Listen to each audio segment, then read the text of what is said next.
151, send medical, and 110. I need a 4th entry. I got a female down in the garage.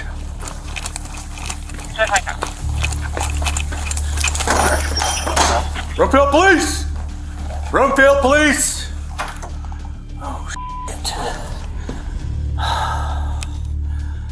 Holy shit. It all began with a simple welfare check request by Crystal Krug's husband. A call that would lead to a horrific nightmare. Female has some sort of head wound. She is warm. I'm on CPR. Hello, ma'am. I need you to stay out, please. But as the investigators trace the case further, they discover a sickening secret behind the murder that redefines everything. Just go. Hands on your face! Hands on your face! Hands on your face! Oh! Hands on your face! Hey everyone, welcome back to the channel. Today's case is the tragic murder of Crystal Krug, a story that investigators initially tied to a shadowy stalker only to uncover a far more heartbreaking truth. Everything presented here is based on publicly available records, interviews, and statements referenced within this narrative. We'll keep the details non-graphic and respectful. If you find this kind of careful, victim-centered coverage valuable, consider subscribing, leaving a like, and sharing this video. It really helps. And if you or someone you know is experiencing harassment or stalking, I'll include resources in the description where you can seek help. On the afternoon of December 14th, 2023, Broomfield police received a call from Dan Krug. He didn't label it an emergency, but he was worried. His wife, Crystal, wasn't answering texts or calls. She had planned to meet Detective Martinez about a stalking situation. Dan asked for a welfare check and, if possible, for officers to coordinate with the detective as well. Minutes later, an officer arrived at the Krug residence at 12:28 p.m. inside. He found Crystal on the floor, showing what appeared to be head trauma and a stab wound. He began life-saving efforts immediately. Despite relentless attempts, Crystal could not be revived and was pronounced deceased at the scene. In those first chaotic moments, one early impression stood out. This might be the work of a dangerous intruder, possibly the stalker Crystal had reported. A piece of tape covering the doorbell camera suggested an attacker who came prepared. Police cleared the house, room by room. No suspect. No obvious signs of an active presence. The fear was immediate. If the intruder had fled, he could be anywhere. Officers secured the home and began a methodical search for clues. Very early evidence supported the stalker theory. In the garage area where Crystal's body would ultimately be found, investigators noted details that felt calculated, not random. Meanwhile, officers spoke with neighbors, and dispatch collected previous reports connected to the case. When Dan arrived, he was devastated. He had called for help just hours earlier. Now, he was standing in front of police tape, blaming himself for not protecting his wife. The grief was raw, and it matched what detectives knew so far. Crystal had been tormented by a stalker, who threatened her safety. Detectives already had background on the stalking from Dan's call and prior reports. They also collected partial DNA from Crystal's neck and unknown profile at that stage, which reinforced the idea of a third party. Crucially, there were security cameras around the home. Investigators couldn't process the footage on site, so they sent it for forensic review. In the meantime, they returned to the paper trail of harassment. That's when a name reemerged. Jack Anthony Holland, also known as Anthony X from many years back. In recorded calls and interviews, Crystal described sporadic but unsettling contacts over the years, emails and messages that popped up periodically, seemingly after he found her new information. In November 2023, just weeks before the murder, she came in for a detailed interview. She was tired, overwhelmed, and worried. She mentioned a bizarre text referencing a classified site and a message about her car tags, making her feel watched offline too. Police also tried surveillance. They conducted undercover checks, following both Crystal and Dan in hopes of seeing who might be behind the harassment. Nothing obvious turned up. Then came a prior incident that seemed like a smoking gun. Dan had once returned home to find the garage door open. He saw a figure, blue jeans, gray shirt, running away and vaulting over a gate.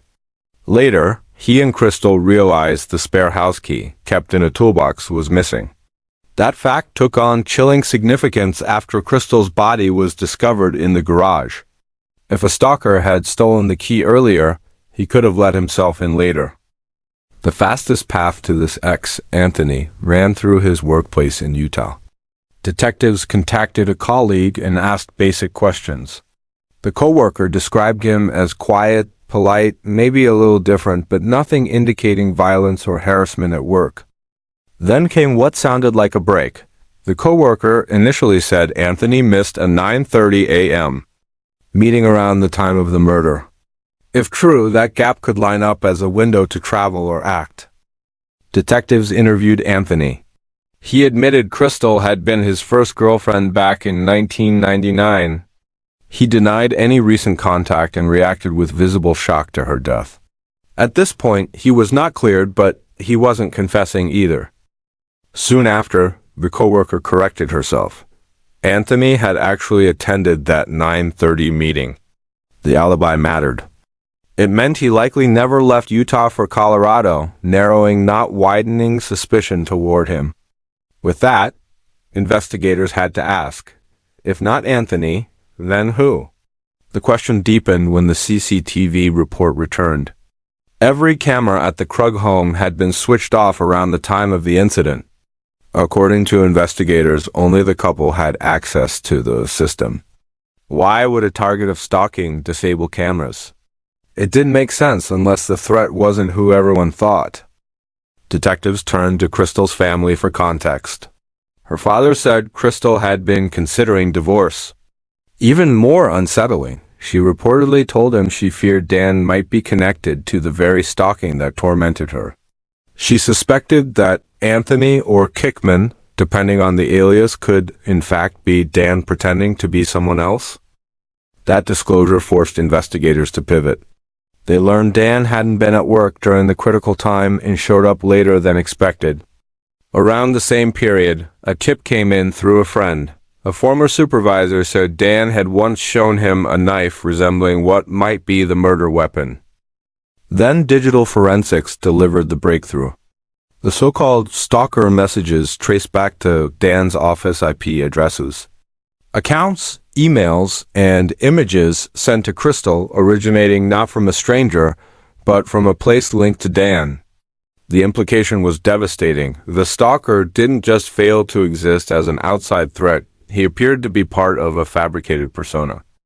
With the digital trail in hand, officers moved swiftly to arrest Dan before he sensed the walls closing in.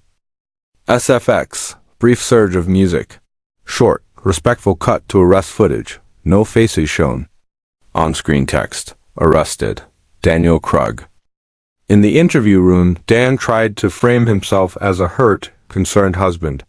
He said he didn't know what had happened. Maybe someone came to the door. Maybe Crystal went outside for a package. He described her as strong, someone who would fight back. But the digital facts didn't support the intruder narrative. Detectives confronted Dan with key points. The home cameras were turned off through the app, something only an authorized user could do. The stalker accounts and messages traced back to his office network. Anthony had an alibi and, by location, could not have committed the crime. At one point, when detectives explained the cameras had been disabled, Dan acknowledged that only he or Crystal could have done it, then pivoted, claiming he didn't turn them off and didn't know how that happened. The more he spoke, the more inconsistent the story sounded next to the digital trail. Investigators also discovered internet searches on Dan's devices in the day or so before the murder. These included topics like the seriousness of head injuries, how hard you'd have to strike someone to cause unconsciousness, and how long a person can be unconscious without brain damage.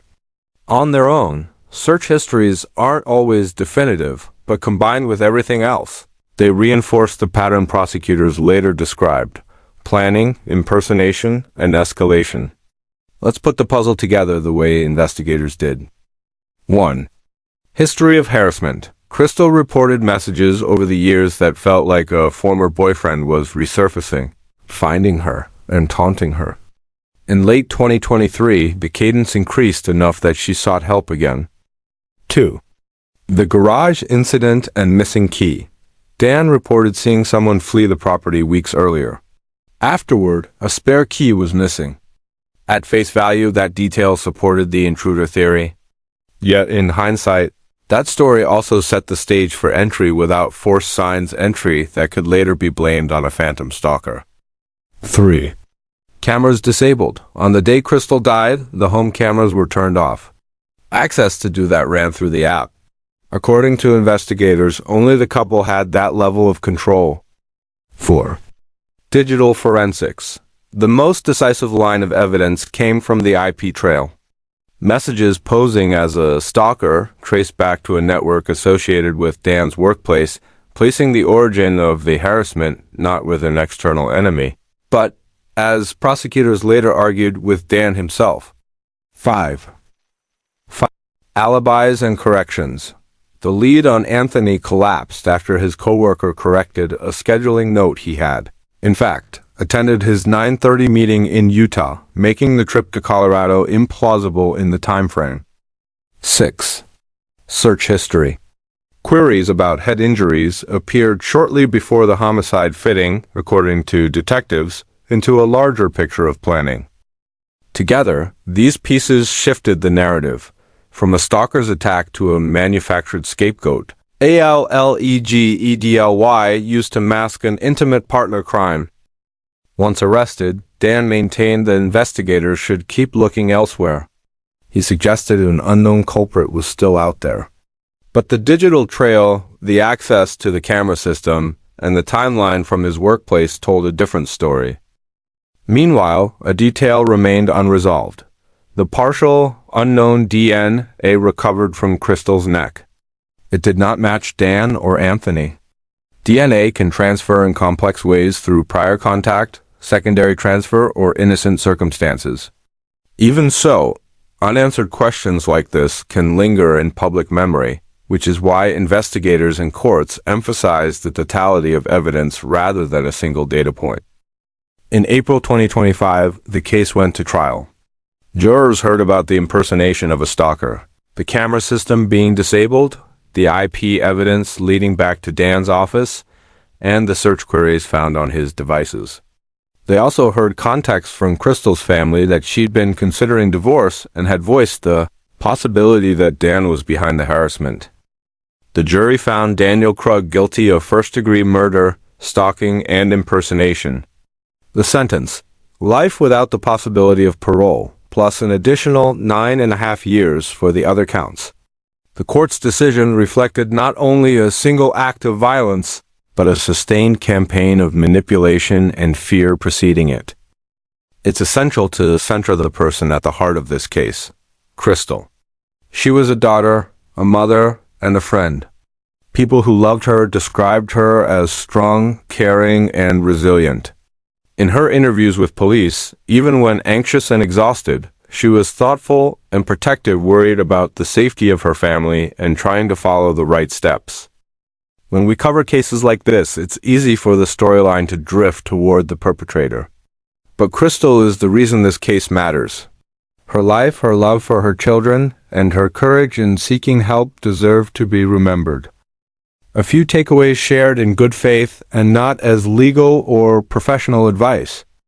Document everything. If you're facing harassment or stalking, save messages, screenshots, dates, and times. Consistent records help investigators see the pattern. Report early and often. Contact local law enforcement or a victim advocate. If you feel unsafe, trust that feeling. In many regions, you can request a welfare check or speak with a detective about next steps. Digital safety. Update passwords, enable two-factor authentication, and review who has administrative access to smart devices, especially cameras and home security apps. Tell someone you trust, inform friends or family, and create a safety plan. If you're considering a separation or divorce in a high-conflict situation, seek guidance from professionals who understand risk factors. Resources. Organizations like the National Domestic Violence Hotline 1-800-799-SAFE and Victim Connect 1-8554-VICTIM can point you to local resources. If you're in immediate danger, call 911. Again, none of this is a guarantee. Every situation is different. But these steps can increase safety and help create a clear trail of evidence if a case progresses. Some viewers will rightly ask about the unknown DNA. In many investigations, partial profiles don't immediately lead to an identified person. Transfer can occur in everyday ways, touching shared surfaces, prior visits, even innocent interactions days earlier. Unless the totality of evidence suggests otherwise, a partial unknown sample doesn't override stronger, corroborated lines like device logs, network traces, access rights, and motive. Investigators keep these anomalies in mind, but courts look at the full mosaic. What began as a welfare check became a complex, painful investigation, one that initially pointed to an external threat. But the evidence told another story: a manufactured stalker, a disabled security system, and a digital trail that led back home. In the end, a jury concluded that Crystal Krug was not targeted by a stranger lurking in the shadows, but by the person she lived with. That truth doesn't make the loss easier. It simply explains how investigators, after sifting through years of messages, devices, and timelines, arrived at a verdict. The hope is that sharing these stories responsibly helps raise awareness and maybe give someone the language or courage to ask for help sooner. Thank you for watching and for honoring Crystal's memory with your attention and care. If you found this video informative, please like, subscribe, and share it. Let me know respectfully in the comments what safety topics you'd want covered next: digital security, documenting harassment, or how to navigate restraining orders with an advocate.